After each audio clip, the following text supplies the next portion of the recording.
Welcome to this video on the history of mathematics, where we explore the legacy of the influential mathematician, Leonardo of Pisa, commonly known as Fibonacci. Leonardo Pisano, or Fibonacci, was a key figure in the Renaissance, helping to revive ancient mathematics in Europe. Though the name Fibonacci wasn't used in his lifetime, he is celebrated for bridging the gap between Eastern mathematical knowledge and the West.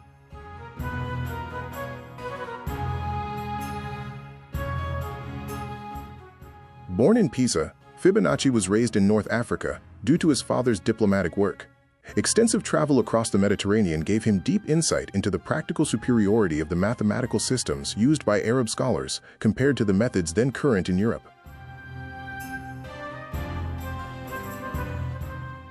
In the 13th century, Europe relied on the cumbersome Roman numeral system. It lacked a zero, required an abacus for calculations, and hindered commercial progress.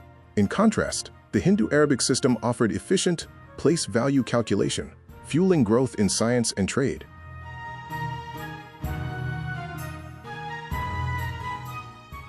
Fibonacci's 1202 work, Liber Abbaci, or the Book of Calculation, compiled the arithmetic and algebra he learned during his travels. Despite its name, it isn't about an abacus, but is a comprehensive text on applied mathematics.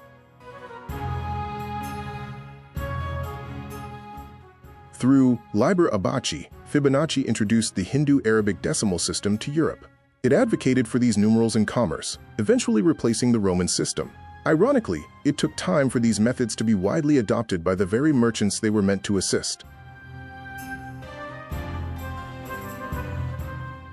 The book introduced several lasting innovations, including advanced algebraic methods and the horizontal fraction bar we use today.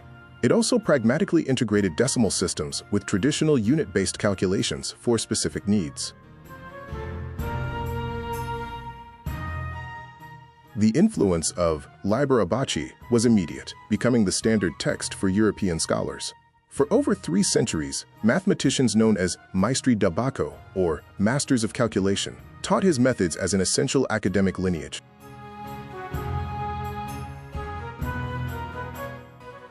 Beyond Liber Abbaci, Fibonacci's genius is documented in other significant works. Practica Geometriae explored complex geometry and trigonometry, while Liber Quadratorum, or the Book of Squares, demonstrated remarkable accuracy in cubic root approximations. One famous section of Liber Abbaci presented a word problem about rabbit population growth. The problem asked how many pairs of rabbits would be produced in a year, starting with a single pair under specific reproductive conditions. Visualizing the rabbit generations reveals a pattern. As pairs mature and reproduce, the number of pairs grows month by month, creating a distinct numerical sequence. This sequence is what we now call the Fibonacci sequence. It is defined by a simple rule. Each number is the sum of the 2 preceding numbers, starting with 1 and 1.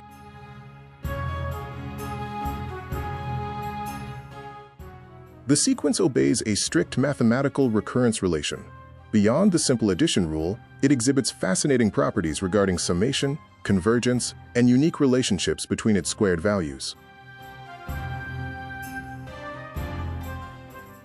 In the 1750s, Robert Simpson discovered that as you divide each term by the previous one, the ratio approaches a specific, highly accurate value known as the limit. That value is the golden ratio, also called the divine proportion.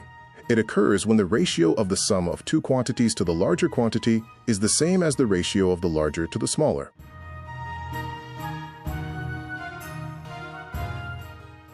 The golden ratio exhibits elegant algebraic properties. It features a unique reciprocal relationship and a special square property, where the square of phi equals phi plus 1.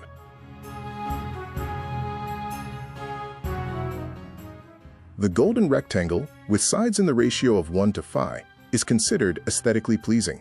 This proportion has been utilized throughout history, from ancient architecture to the deliberate compositions of Renaissance masters like Leonardo da Vinci. By nesting these rectangles, we can construct the golden spiral. This logarithmic curve is a fundamental geometric form found throughout the natural world, from shells to galaxies.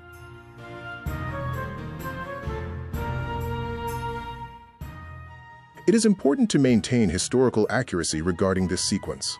The rabbit problem was only a minor part of Fibonacci's work, and the connection to the golden ratio and the name, quote, Fibonacci sequence were only established centuries later.